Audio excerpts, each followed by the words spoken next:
지금부터 단 두 글자만 사용하여 신약 전체를 정리하겠습니다. 신약은 첫 장이 아주 중요합니다. 1장에 그 책의 주제가 제시되고 있기 때문입니다.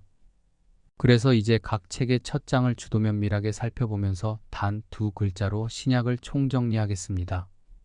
먼저 복음서의 주제는 두 글자로 요약하면 구원입니다. 복음서의 첫 장인 마태복음 1장은 예수님의 족보로 시작하는데 이 족보는 이렇게 끝납니다. 그런즉 모든 대수가 아브라함부터 다윗까지 연례되어 다윗부터 바벨론으로 사로잡혀 갈 때까지 연례되어 바벨론으로 사로잡혀 간 후부터 그리스도까지 연례되더라.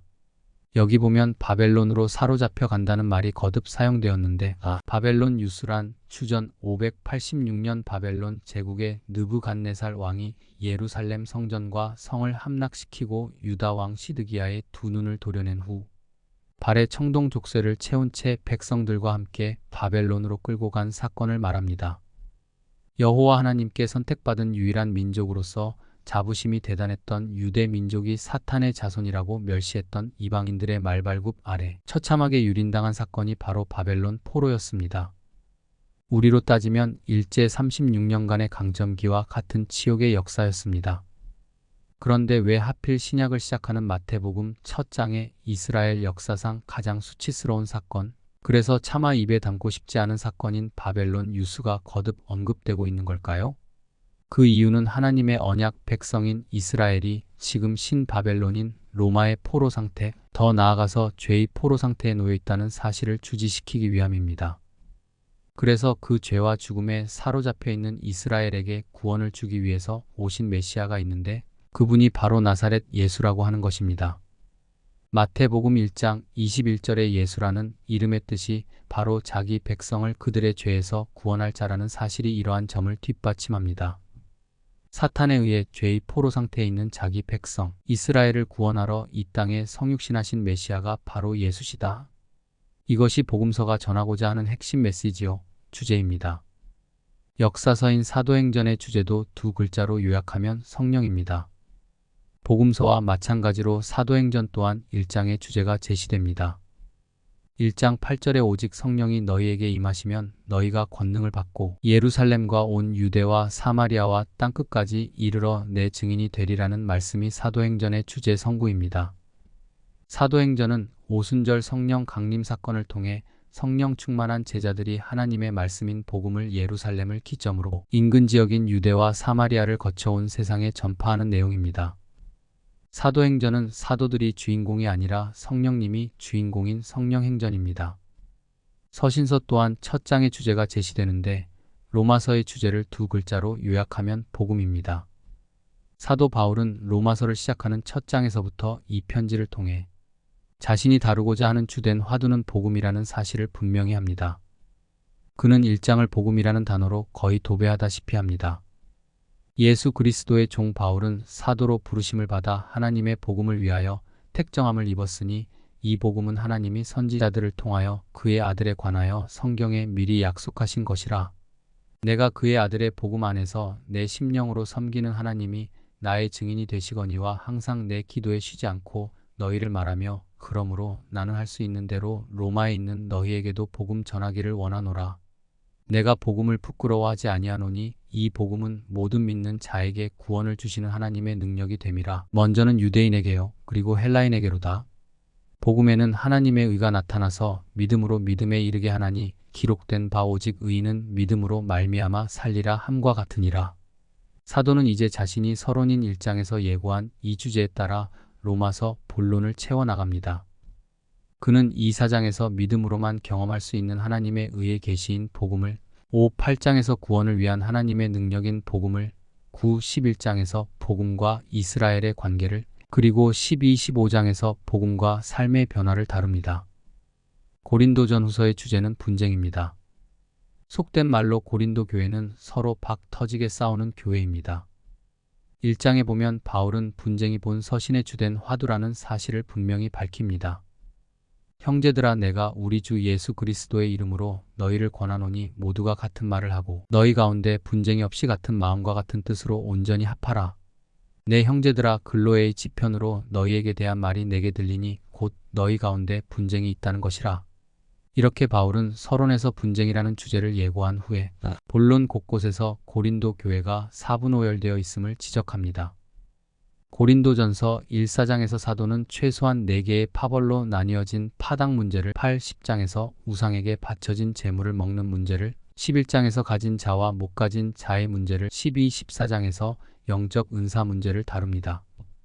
그리고 고린도후서 12장 2절에서는 이러한 분열상을 종합하여 다툼과 시기와 분냄과 당 짓는 것과 비방과 수군거림과 거만함과 혼란이라고 규정합니다. 갈라디아서의 주제는 로마서와 마찬가지로 복음입니다. 그래서 갈라디아서를 소로마서라고도 부릅니다. 바울은 첫 장에서부터 갈라디아 교인들에게 격한 말을 토로하는데 그 이유는 이들이 그가 전한 복음을 떠나 다른 복음을 쫓아갔기 때문입니다.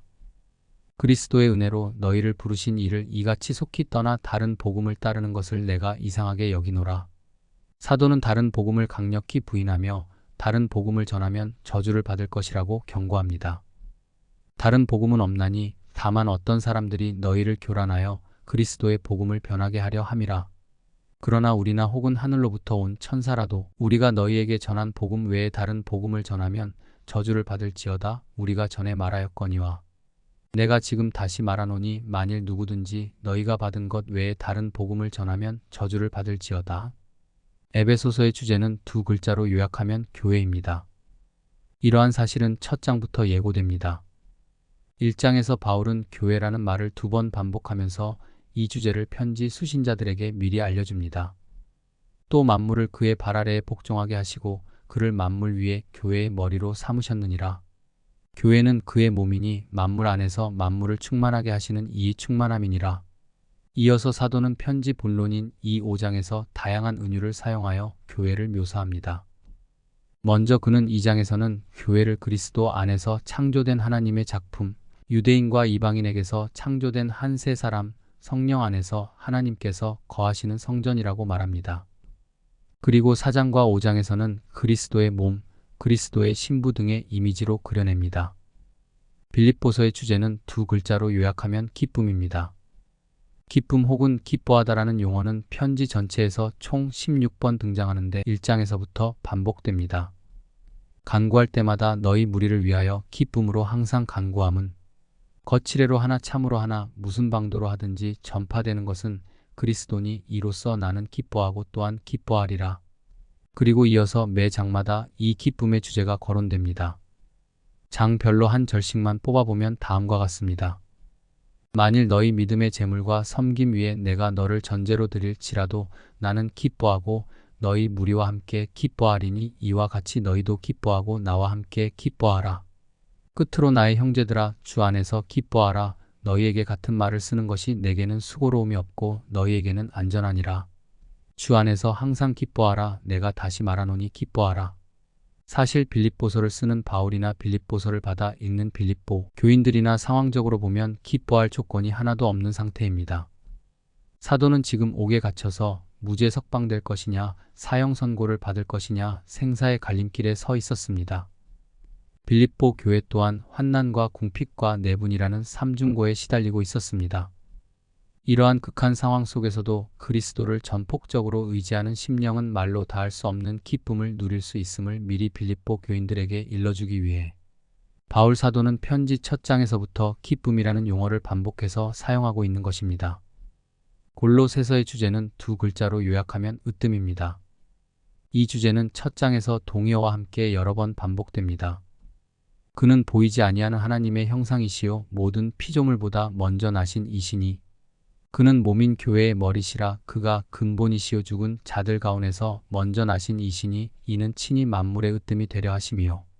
그리고 이제 바울은 자신이 첫 장에 예고한 이 으뜸 대신 그리스도라는 주제를 중심으로 편지 본론을 채워나갑니다.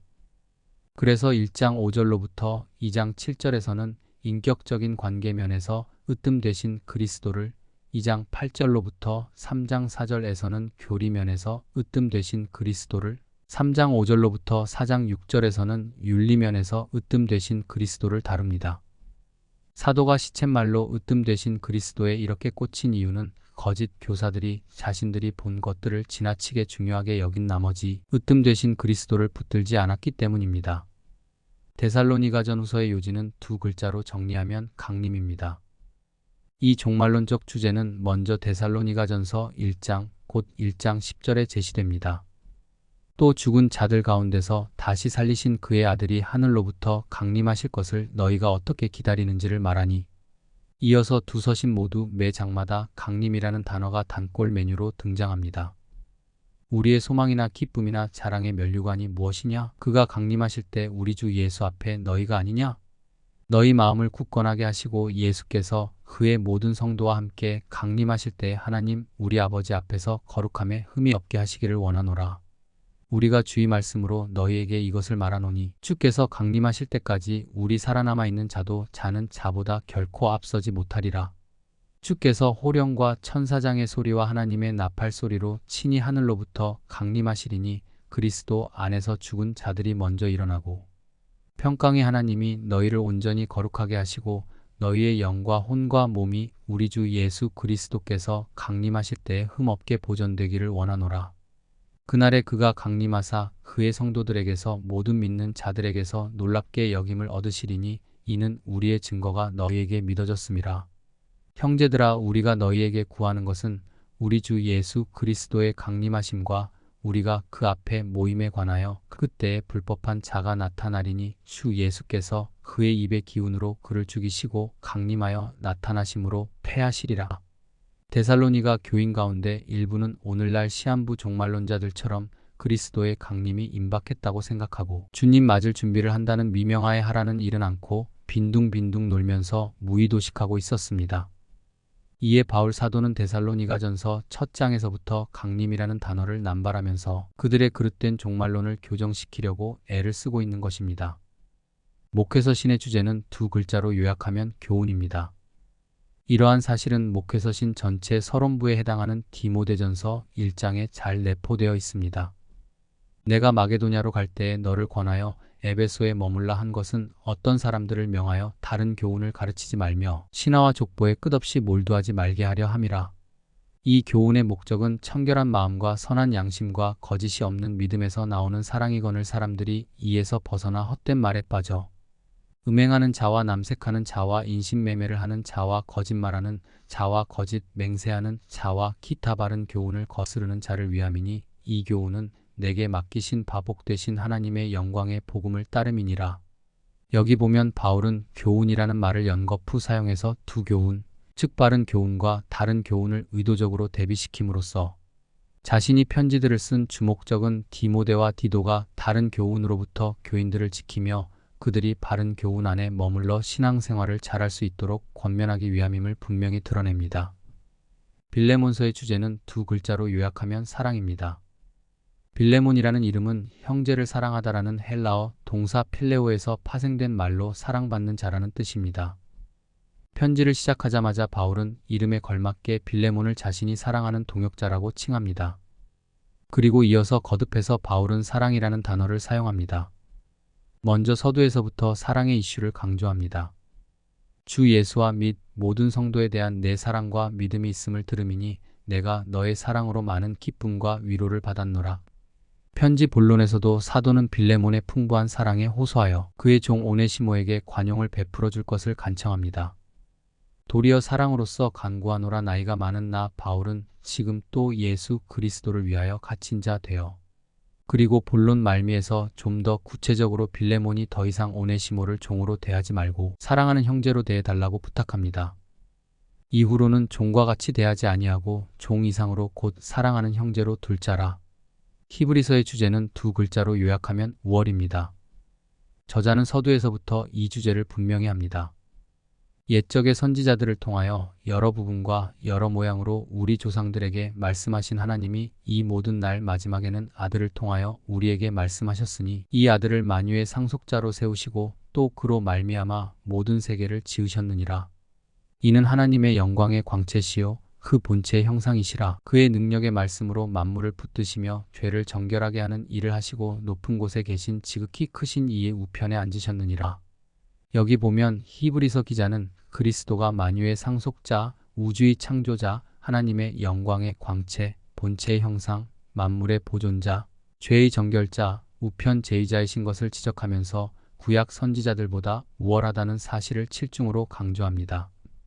그리고 이어서 그는 첫 장에 예시한 이 그리스도의 우월성이라는 주제를 중심으로 편지, 본론을 전개시켜 나가고 있습니다. 이를 좀 더 자세히 살펴보면 1장 4절로부터 2장 18절에서는 천사보다 우월하신 그리스도를, 3장 1절로부터 4장 13절에서는 모세보다 우월하신 그리스도를, 4장 14절로부터 10장 18절에서는 아론보다 우월하신 대제사장 그리스도를, 그리고 10장 19절로부터 12장 29절에서는 새롭고 산 길 되시는 예수 그리스도를 언급합니다. 따라서 히브리서는 당시 그리스도인들이 여러 가지 이유로 다시 되돌아가려고 했던 유대교에 대해서 기독교의 우월성을 역설하는 편지라고 할 수 있습니다. 야고보서의 주제는 두 글자로 요약하면 온전입니다. 저자는 이 용어를 1장에서 무려 5번이나 사용합니다. 내 형제들아, 너희가 여러 가지 시험을 만나거든 온전히 기쁘게 여기라. 인내를 온전히 이루라. 이는 너희로 온전하고 구비하여 조금도 부족함이 없게 하려 함이라. 온갖 좋은 은사와 온전한 선물이 다 위로부터 빛들의 아버지께로부터 내려오나니 그는 변함도 없으시고 회전하는 그림자도 없으시니라. 자유롭게 하는 온전한 율법을 들여다보고 있는 자는 듣고 잊어버리는 자가 아니요 실천하는 자니 이 사람은 그 행하는 일에 복을 받으리라. 야고보가 첫 장부터 이렇게 온전을 강조하는 이유는 현지 수신자들이 형제를 차별하고 혀를 통제하지 못하는 등 영적으로 너무도 미숙한 상태에 있었기 때문입니다. 베드로전서의 주제는 두 글자로 요약하면 고난입니다. 이는 첫 장에서부터 암시됩니다. 자기 속에 계신 그리스도의 영이 그 받으실 고난과 후에 받으실 영광을 미리 증언하여 누구를 또는 어떠한 때를 지시하시는지 상고하니라. 본 서신에서는 본 절을 필두로 고난이라는 단어가 총 14회 등장합니다. 게다가 고난받다라는 헬라어 동사 파스코가 12회나 나옵니다. 이 단어는 본 서신을 제외하면 신약 서신서 전체를 통틀어도 11회밖에 등장하지 않는 단어입니다. 하지만 사도는 고난만을 부각하지 않습니다. 영광이라는 말 또한 이 서신에 12회나 사용되었습니다. 따라서 베드로는 편지 서두에서부터 이 두 단어를 빈번히 씀으로써 자신처럼 그리스도를 믿는 신앙 때문에 고난받는 성도들에게 고난, 그 너머에는 현재의 고난과 좋게 비교할 수 없는 영광이 있다는 사실을 상기시켜주고 있는 것입니다. 베드로후서의 주제는 두 글자로 요약하면 지식입니다. 사도는 편지 서론에서 알미란 단어를 무려 5번이나 반복함으로써 이 편지의 핵심 화두가 지식이라는 것을 수신자들에게 미리 언질합니다.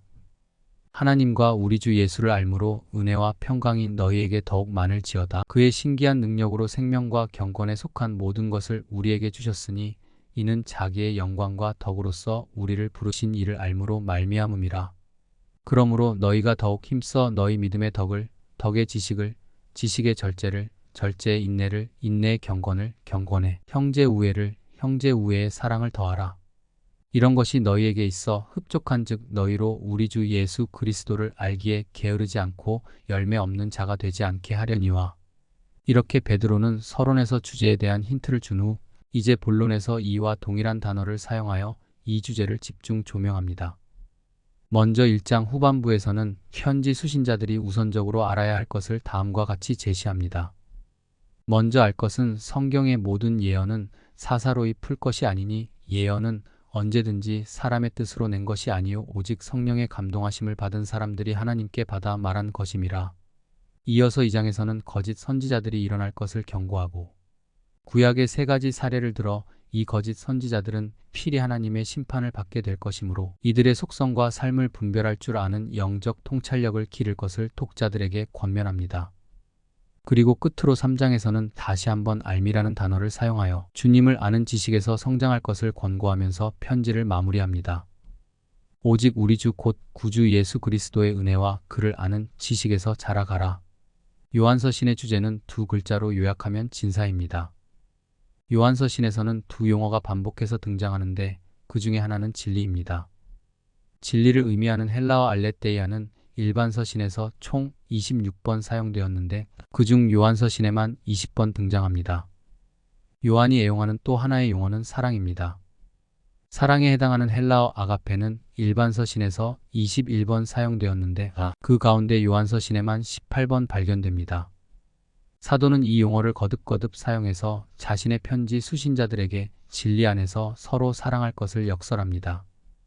유다서의 주제는 두 글자로 요약하면 이단입니다. 유다는 서론 부인 3절에서 자신이 편지를 쓴 이유를 이렇게 밝힙니다. 사랑하는 자들아, 우리가 일반으로 받은 구원에 관하여 내가 너희에게 편지하려는 생각이 간절하던 차에 성도에게 단번에 주신 믿음의 도를 위하여 힘써 싸우라는 편지로 너희를 권하여야 할 필요를 느꼈노니, 여기 보면 유다는 수신자들에게 믿음의 도를 위하여 힘써 싸우라고 권면합니다. 유다서를 읽는 독자들이 싸울 대상은 신천지처럼 교회에 몰래 잠입한 이단들입니다. 이는 가만히 들어온 사람 몇이 있음이라 그들은 옛적부터 이 판결을 받기로 미리 기록된 자니 경건하지 아니하여 우리 하나님의 은혜를 도리어 방탕한 것으로 바꾸고 홀로 하나이신 주제 곧 우리 주 예수 그리스도를 부인하는 자니라. 따라서 유다서는 이 교회에 침투한 이단들로부터 믿음을 굳게 지킬 것을 권면하는 편지입니다. 신약의 마지막 책인 요한계시록의 주제는 두 글자로 요약하면 계시입니다. 1장 첫 구절이 예수 그리스도의 계시라라는 말로 시작합니다. 그리고 계시록에는 성령 안에서라는 문구가 1장을 필두로 해서 총 4번 반복됩니다. 이는 사도 요한이 성령 안에서, 즉 성령에 감동되어 4개의 계시를 본 것을 의미합니다. 첫 번째 계시는 승귀하신 주님과 7교회에 대한 계시입니다. 두 번째 계시는 7인, 7나팔, 7대접 재앙에 대한 계시입니다. 세 번째 계시는 큰 성 바벨론의 멸망에 대한 계시입니다. 마지막 네 번째 계시는 거룩한 성 새 예루살렘에 대한 계시입니다. 이렇게 해서 신약 27권이 마무리됐습니다. 이를 표로 제시하면 다음과 같습니다.